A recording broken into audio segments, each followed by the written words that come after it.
ఒకరోజు ఫీల్ అవుతుందంట.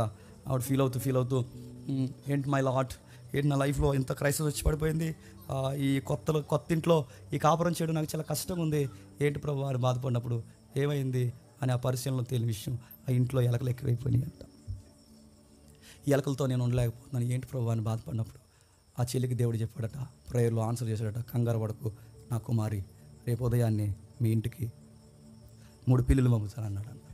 ఇది సాక్ష్యం, మిలియన్ వ్యూస్ ఉన్నాయి చూసారా. చదువులు ఏమయ్యాయి అని అడుగుతున్నాను, మీ చదువులు ఏమయ్యాయి? చూడడానికి యంగ్స్టర్స్లా కనబడుతుంది, మీ చదువులు ఏమయ్యాయి? థియాలజీ తెలియదా? పోనీ థియాలజీ తెలియకపోయినా కనీసం రెఫరెన్స్ వివరించాలన్న జ్ఞానం లేదా? చదువుకున్నారు, ఉద్యోగాలు చేస్తున్నారు, మీకు అసలు కనీసం ఇంకిత జ్ఞానం బేసిక్స్ కూడా తెలియవా?